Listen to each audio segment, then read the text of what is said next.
Welcome to episode number 92 of Off the Shelf.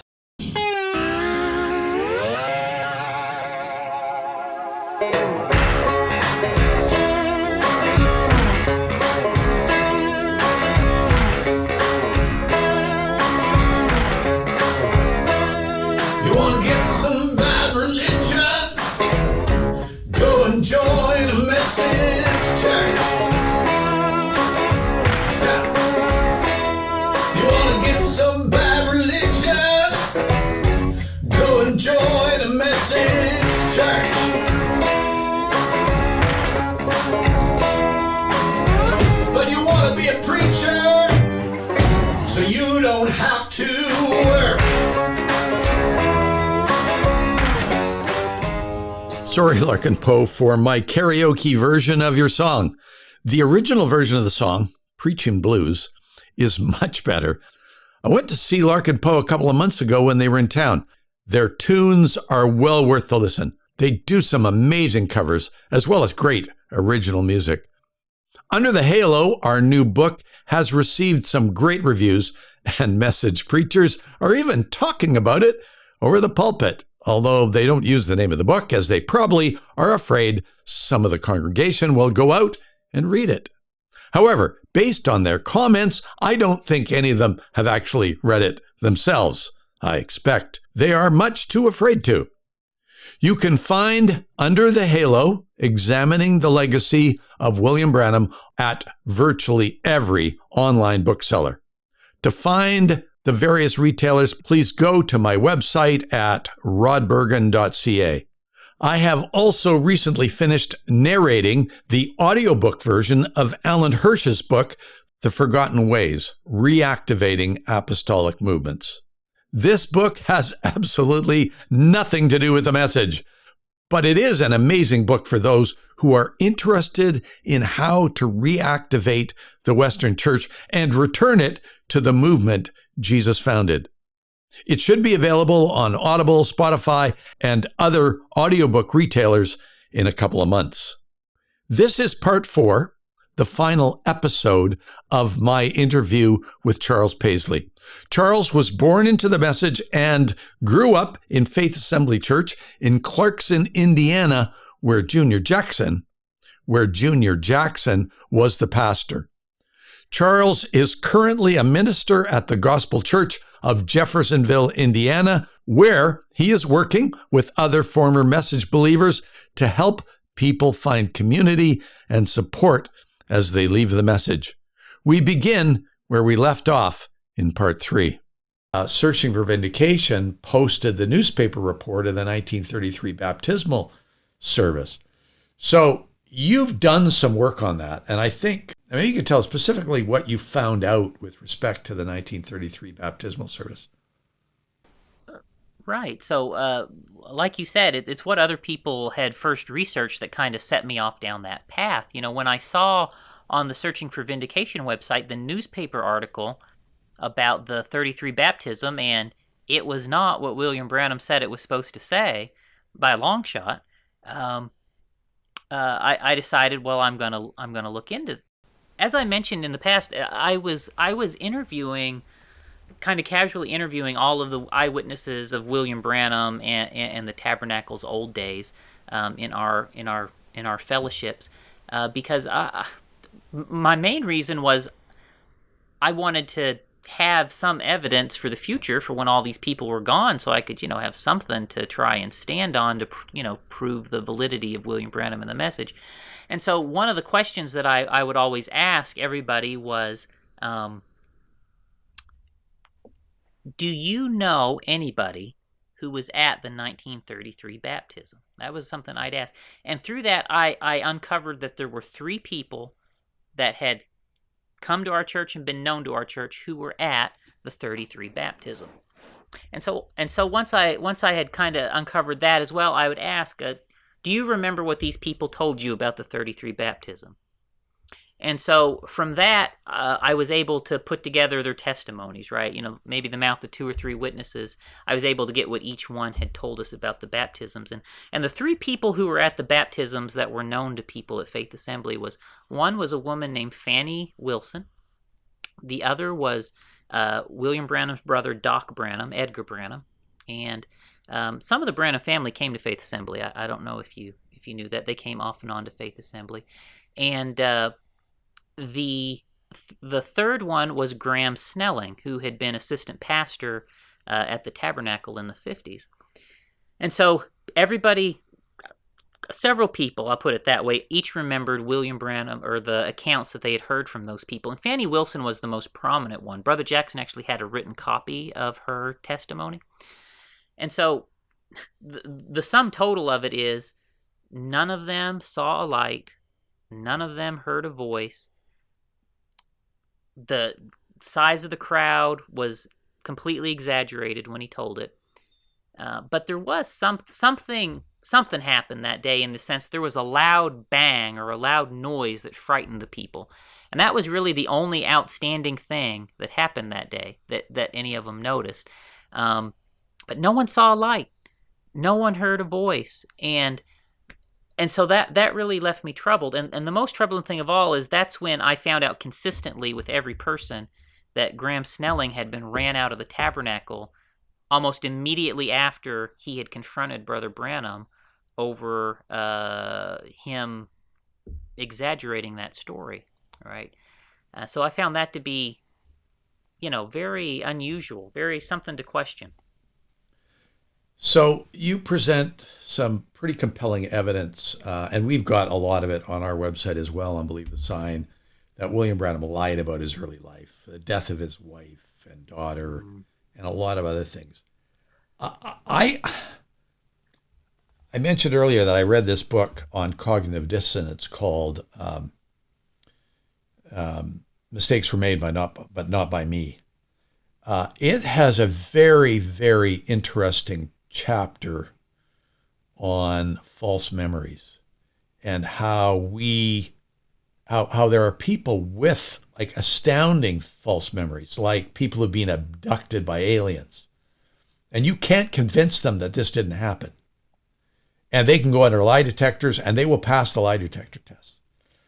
And the way I kind of think, and I'd be interested in what you think about this. I think that William Branham was trying to make some sense out of these catastrophic, terrible things that happened. And out of that, he constructed what he may have believed that they were true. I can't say that because he's not around. But they're just not true. They were false. They're not true, but he would tell them and not feel like he's telling a lie because he was trying to, I can't imagine losing your wife and your young daughter and the psychological impact that would have. And if you're trying to serve God and say, well, maybe this happened for a reason. What's the reason? And out of it, you concoct some kind of false memory. I don't know. Right. See, I know people who knew William Branham, in the year that his wife died, and they, share the great. He was in really a very, very depressed, sorrowful state at that time.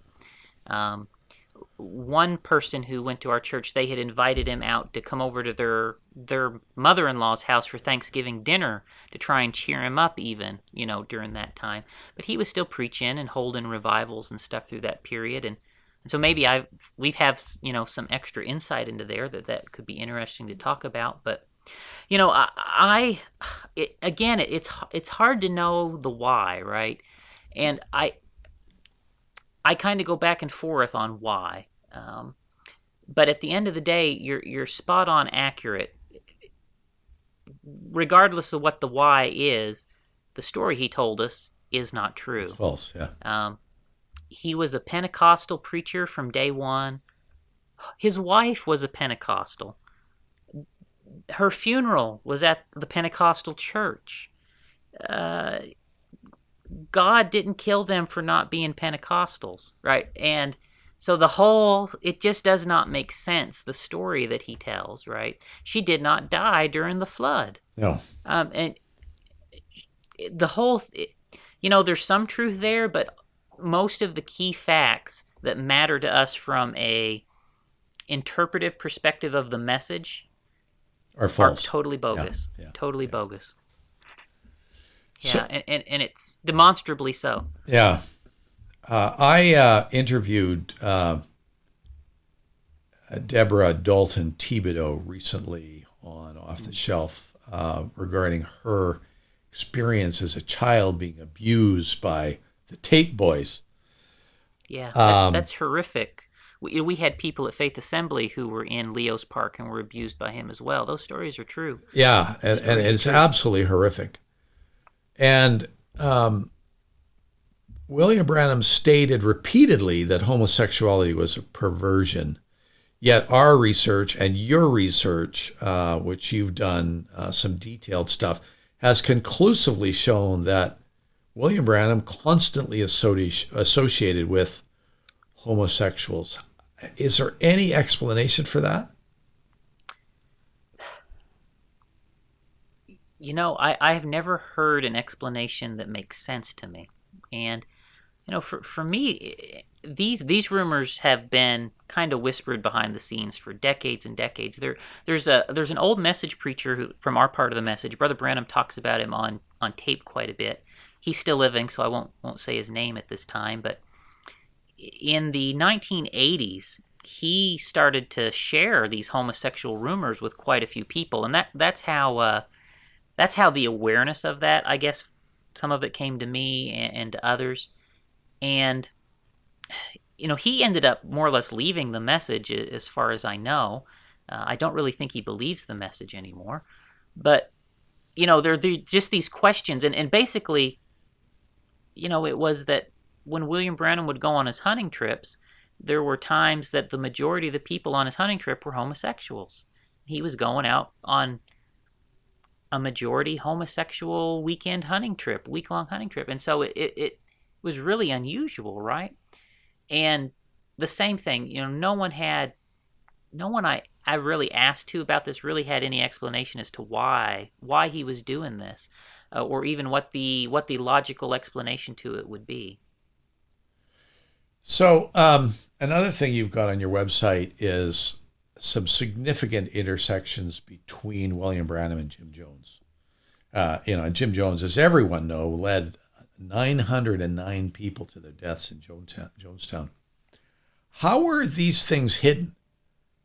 Is this the blank spot on the tape, Ed? I think it's froze up there just a second. In our part of the message, it wasn't really hidden. I would say it was hidden in plain sight.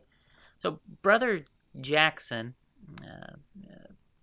maybe let me back up. So in the 1980s, there was a book that came out by a man who was actually at Jonestown. I think it's Tom Reederman. And in this book that he published in the 1980s, he actually connected Jim Jones back to William Branham in this book. And about that time that it started to make its rounds in the Jeffersonville area, Brother Jackson decided he was going to one church service tell us all about Jim Jones and when he was in the Met, right? Brother Jackson confronted these things head on, right? Yeah. And tell you this was all the will of God, right?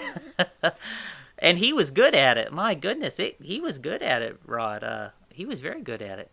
And so one service, he in the evening, I have looked for this tape, and I can't find it on tape, but I still remember it. And he went through and he told us about the times that he had been to the meetings where Jim Jones was at. He didn't tell us the full scope of it. He kind of downplayed it all, but that he had been in the message, and he said that God put men like Jim Jones around the message because he was a scarecrow, and there was good wheat in the field, and God put up the scarecrows to scare away the birds from getting the good grain in the field. And but I thought that was a great explanation, when he gave that. Jim Jones was a scarecrow, to keep away the... Of course, when you're in it, cognitive dissonance says, oh, here's an explanation. I'll have to buy it because now it completely eliminated the dissonance because you've got a good explanation. Yeah, exactly. And so, of course, I look back now. Rod, that's the most ridiculous thing I ever heard. Yeah, yeah. Why in the world? That just does not make any sense, right? So, yeah. I would say it was hid in plain sight in our part of the message. And here's the thing: I think Jones was actually most connected to the churches in our sect of the message. Maybe that's why the rest don't know as much about it, right? Because the three churches I do know he's connected to were in fellowship with us, and I don't think we're in fellowship with the rest of you all, at least at the time I knew it. But sure enough, we've uncovered. I went out to Oral Roberts' library to I was digging through magazines, and Jim Jones's name is advertised right next to William Branham for roughly 3 years in a row in the Herald of Faith magazine with all their tours together and stuff. And so you have that, and he came into William Branham's orbit through Joseph Matson Bose. Yeah. And his letters are out there where he actually does the introduction of William Branham to Jim Jones, and then just through some personal knowledge I have of people who knew Jim Jones when he was in the churches, I just pieced together a little bit. I don't think William Branham is responsible for what happened in Jonestown. No, nothing like that. But, I don't know why. Well, I guess I do know why. They don't want to tell us the truth about it all, right? Well, you have to question the discernment that William Branham had. Right. Yeah, right, because how's come he didn't know what he was doing? And did you read the letter? So this is so ironic. The letter where Jim Jones is introduced to William Branham, it says, quote, "Brother Branham, you are going to love the spirit that is in Jim Jones," unquote. Wow, yeah. What spirit is that? Yeah, right. How's come Brother Branham didn't discern the spirit that was in Jim Jones? No, that's exactly right. And yeah, it's quite surprising because that goes back to all the... Lee Vale said that William Branham knew that the Tape Boys were homosexuals. So if he did, of course, this is Lee Vale saying, oh no, William Branham's discernment was wonderful. There was no issues with his discernment. He knew they were homosexuals. Well, then why did he set up Leo Mercier, Gene Goat as the leaders of the park? And why did he go on all these private hunting trips with them? Yeah. It's a question that has to be asked. Yeah. So another thing I know you've dealt with, we've published on our website the failed healings, the failed thus saith the Lord, of the healing of Donnie Morton and Agnes Shippey. Donnie Morton's sister told me, I talked to her on the phone, that nothing that William Branham said about her brother being healed was true. Nothing. Yeah. How many other failed healings are you aware of, and were any of these healings given under William Branham's thus saith the Lord? So I kind of kept a rough tally when I was doing my research, and I didn't keep the evidence for every single one of them, but I kind of tallied them as I went, and I came up with 162 reported cases of failed healing. 162? 162, and about probably a third of that comes from cases reported just in two books. Part of them would be the ones that are reported by Alfred Pohl. Alfred Pohl, yeah. Yeah, and then the other big chunk would come from a book by a man named Wyman Miller, and it's primarily looking at the South Africa healing campaign. And there's a substantial number in that book that are reported on. So that's the biggest chunks of them. But besides that, there's other odds and end ones I found just through time and through my own personal knowledge. Like I know, for example, I mentioned Glenn Funk, right? Yeah. And his sons. But there's I don't know what the right word. There is a variety of promised healings to people still in my church from William Branham that have yet to come to pass. Oh, really? Right? Yeah, that's not the only ones. William Branham gave personal prophecies and personal promises to all kinds of people. Well, and we talked about that. We talked about that when I was talking to Deb Right. Thibodeau, because, Yeah. her dad's statement on his deathbed was, William Branham, he lied to me. I've been betrayed. Right. But so there's a whole bunch of them like that I can. There's not really any solid evidence that I can give that Brother Branham actually gave the prophecy, other than these people are convinced that they received personal promises from him, right? And I have no reason to doubt them. Yeah. But the most well-documented one that I know personally, Rod, is the case of Carol Strubler. And I shared this out with some people about a year ago. And so, again, when I did all my interviews with people, she was a case that actually was told to me several times over by people. This was a big deal when it happened. And for hers, it is the most well-documented case I'm aware of because, one, we actually have it on video, not just on tape. We have the newspaper interviews with the mother and the family. And we also have William Branham's private reaction to what happened, because he told Brother Jackson his personal reaction to what had happened afterwards. So for me, it's the premier evidence case. It's got more than any other one I know. Now, when he prays for her, he doesn't say, "Thus saith the Lord." That's missing. Yeah. But he does say, he invokes with the divine gift being ministered by an angel. And when he's done, he says, "Go and be well." And he goes, "And write me a letter." And in the newspaper interviews, the mother says, "William Branham assured me my daughter would live." It's all on tape. Somebody can go look at it themselves.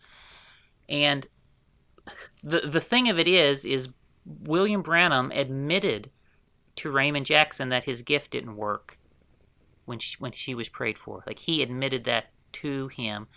Brother Jackson had went over to his house one day just shortly after that happened, and this is all on tape too. Brother Jackson telling about this, and William Branham was very depressed. He said, very sad, and said, "I'm never going to use the gift again. It just don't work right. It just don't work right. I'm never going to ask God to anoint me for this gift again. It just don't work right." And, confessed that it did not work. Yeah. I mean, what more evidence does a person need than William Branham's own confession, right? So that's the best case I know of, a best example if someone wanted to look at it. So another article I think that you talk about, or maybe it's not on your website, but I know we've talked about this. How common do you think abuse is in the message? It's abuse, covering up of sexual abuse caused me to start questioning the message because I could not come to grips with it in the church, of my pastor lying to me about it. Even worse was other ministers in the message who were presented evidence that our pastor had covered up the sexual abuse of a minor. They would not even look at it, which is why I know they're not looking at any of the stuff that we presented. They are, I don't know, they're afraid to. They're doing their own thing, and they're very financially successful, a lot of them, and they don't want to endanger their payroll check for anything. And I know abuse has happened at Happy Valley Church in Tennessee. How common do you think it is? That's a question. I honestly can't speak outside of the churches and the places I'm familiar with, other than to guess. And I hate to cast aspersions, but when my eyes started open, Rod, very much like you, I became aware of a lot of abuses going on around me. And I am aware of, I'll give you one example. I'll choose some people who are all dead. How about that? That's a good one. Okay. So there was in Montreal in, I think, 19 74, might have been 78. I'd need to look to see the exact year. There was a certain preacher there, and this preacher, before he had been in Montreal, he had been in our part of the message, the Jackson part, and he was a child molester. He molested multiple children. One committed suicide. He was not reported to police. Nothing was done about it. So he left and he went over to this other church in Montreal that's in Joseph Coleman's group, the Thunders. And he does the same thing there. He molests kids in the Coleman church. Coleman finds out about it. Same thing. Nobody reports it. Nobody does anything. He's just asked, go away. And go away he does. And by this point, message leadership everywhere knows about this man and what he's done, right? I mean, Coleman knows. Raymond Jackson knows. The reports have just went everywhere. Many, many, many, many message preachers knows what this man done. And one of his victims has committed suicide, Rod. So he goes to another message church. And the pattern repeats. This man lived his entire life in message churches, and he died and had his funeral in a message church, Rod. And nobody anywhere turned him in ever, not even the children's parents. Like it's like the park, Rod. Yeah. The parents don't even do anything about it. And so it's almost it's a terrible situation. And so how widespread is it? It's touched the majority of message churches I'm aware of. Yeah.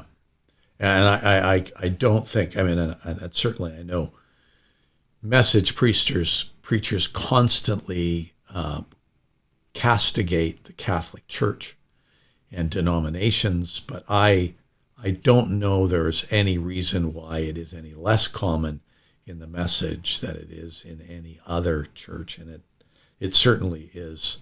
I don't know how common it is, but it gets covered up, and that's the problem. I mean, in our case, the pastor knew about the sexual abuse of a minor and didn't tell the parents.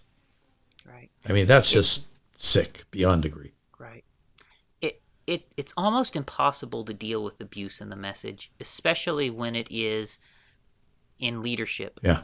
It's impossible. The message is structured in such a way that makes dealing with abuse impossible, and William Branham is responsible for structuring it that way. Yeah, no, exactly. That is exactly correct. There is no accountability for pastors. There's no accountability structure. Yeah. So you're out of the message now. And this is a personal question, but I know I've talked to people, ministers who've come out of the message about this. And that is, how do you feel? Is there any guilt for teaching what you did while you're in the message? And I know that's a hard question, but it takes what you've done, what Jeff Jenkins did coming out of the message, Lance LaRue, others that have come out, huge amount of courage when they ministered, preached in message churches, and then say, you know what, I was wrong. That takes a lot of courage.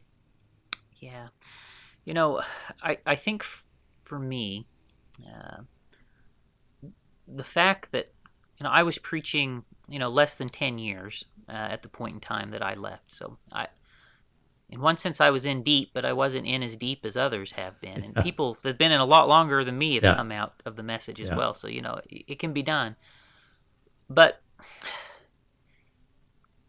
at a certain point, like once you become aware of the abuse, and that's the hardest. The abuse is harder for me even than the things that we taught, because it's one thing to it's okay to. I'm not going to be angry at someone that wants to believe a fairy tale, right? Yeah. You want to believe Cinderella, you want to believe the Three Little Pigs. Go ahead. But when you hurt people in the name of the Three Little Pigs and you hurt people in the name of Cinderella, that's the problem, right? And people are hurt in the name of this thing. And that's the part that is very hard, is the times that I saw and I maybe couldn't have done. At a certain point, I just look back and could I have done more? Could I have done more? And I don't know, right? And I just have to ask God to to forgive me, Yeah. for some of Yeah. those things, and try do my best to move on and make amends for it. Yeah. And part of it is telling the truth now. My son, when he phoned me up, this was not that long after I got showed the door, and he left. He phoned me up and he said, "Dad, I've been promoting false doctrine on my website." And so he said, "I need to make amends." And that was one of the reasons why we flipped the website over from being, pro-message to being anti, or telling the truth about William Branham. And he counted and asked me to give him how many people had accessed the website while it was pro-Branham. And then he was interested and actively involved in the website. And when we hit, when we kind of passed the mark of the number of people, we've had well over 1 million people come to our website since we flipped it over, and it became independent and objective. But when we hit that point, he basically said, "I'm pulling back. I've made my amends. I can't spend my time on this anymore." And so I basically took it over for him at that point in time. But yeah. Part of part of my reasoning and rationale and passion behind the church that we've started, the little mission work we're doing there is part of that. I really want to do something to offer people some hope, a place of comfort, a place they can come and be loved and have compassion and find the things that maybe we're missing a little bit from the places that they've come from. And so that's part of how I hope to move forward. Yeah, and we've done some things. I mean, we've got a group on Facebook that I set up a number of years ago, and it's X message Jesus followers. It's people who've left a message, and a lot of people just say, "I don't want to have anything to do with any kind of religion anymore." But we try to create a support group for people who may not have a church like you do, because there are a few of them, but not very many. There's at this point there's a fair number of ministers that's left around the world. Obviously, we're not on every street corner or anything like that, but it keeps growing, thankfully. It is, yes, it is growing. I think the exodus from the message has been really big, Rod, over the past couple years. Yeah. And maybe it's just because I'm on the other side of the fence now. I don't know. Well, yeah, I really it is. think that's true. It's been going on for a long time. Mm-hmm. It's been going on for a long time, and I will never forget. And I've told this story before, but the first person who sent an email when we flipped the website over, and he was showing all the signs of cognitive dissonance. He was actually nauseated. He was physically ill. And he said, "I got all these questions." I said, "Look, why don't I just call you?" And I was in Hawaii at the time, and I spent probably the better part of 2 hours with him talking through it, because it's just so devastating to him personally. Yeah. As time goes on, what they tend to do on the inside is just move those goalposts. So the things that were problems that would have really helped people a while back, they've come up with explanations and more cognitive dissonance for some of that, but then new stuff comes out, and it keeps adding to the pile and keeps things keeps helping people get out. And so I think it's good that we just keep continuing this work of getting the word out there and helping people find an exit. Yeah. So what's happening now in the Jackson movement? Obviously, your leaving, I would expect, has had some ripples. Yeah. So I disappeared when I left. I mean, I did my best to hide. I thought maybe if I did that, they would leave me alone. But yeah, it didn't work that way. They just, it's crazy, Rod. It's crazy. So no, they didn't leave me alone, and they just harassed me for months and months. And so finally, I'm here. I am, but things are happening on the inside, I believe. The movement as a whole I feel like it's a dying group as it is. The end of the world predictions keep getting wrong over and over and over again. It's had a really disastrous effect. And then the way that everybody divided so terribly into all these groups, it's hard for the youngers to even find people to marry anymore and continue to sustain it. And because of the end of the world beliefs, there's never anything put into the next generation to keep it going, right? Yeah. So the average age of the preacher is probably 75 or 80, so it's very hard. It's very hard to see how it sustains itself for too very much longer. And the thing is, every time the end of the world prediction comes wrong, they become crazier, Rod. They get crazier and crazier. Well, that's what cognitive dissonance creates. Yeah. That's what I found was really good about this book. Yeah. Is it actually explains why things get worse every time the prediction turns out. And I made a prediction. It wasn't a prophecy, but it was a prediction back in 2012 when I read that book.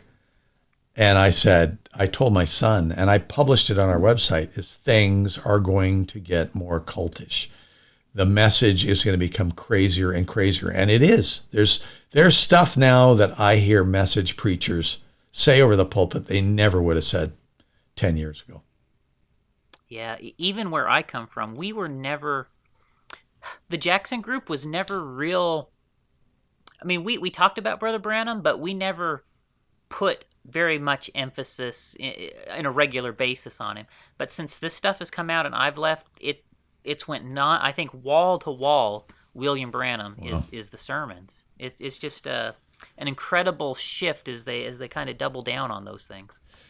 So I want to ask one last question of you, Charles, and that is, which I try to ask all of the people who, particularly ministers who come on the podcast, and that is, with respect to those who are still in the message, what's your view of them? Well, I would say, first and foremost, that I love them very dearly. They are my dearest friends and family, Rod. Yeah. They're the closest and best friends I ever had in life. I agree. That's how I feel about the people in the message. And at that level, I don't see how that'll ever change. I still believe that the part of the message I come from, I believe that, I had a very good friend to me who died just this past week, and of course we can't go to the funeral because they viciously harass any non-believer who goes to the funerals. But, I was thinking how here very soon, when we cross over, I'll get to sing with him again in heaven. We used to sing together in church. So I still believe most of them are Christians and are saved. I believe there's bad apples at the top in some cases, and I believe some people have been blinded to Jesus, though, and maybe haven't found true salvation. And I think it's especially worse in the ones that have, elevated William Branham.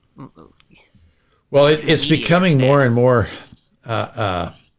and so I don't know where this ends up.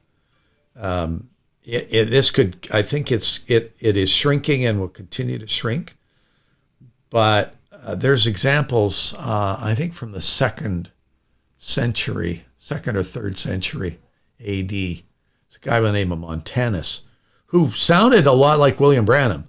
And of course, he took all these people and they all gathered around him. And, he made some predictions and some prophecies, and none of which came to pass. And then he died. And if you went back 100 years after his death, there were still people there following his message. But 200 years later, they were all gone. Yeah. So I think within another 10 years or so, there'll probably be very few living witnesses of William Branham left alive. Yeah. And I think as they are gone, that's going to have a big impact. And the younger generation will, there's just it just don't make sense anymore. The message don't make sense anymore after William Branham is gone and every living witness of him is gone. And they're almost there. Yeah. Will they still be something crazy and dangerous? They might be, but I think they're definitely going to shift away from William Branham as time goes on. Yeah. Like you see with the ones with their prophet, Rodney is his name. And not me. Different ones. Yeah, not you. No.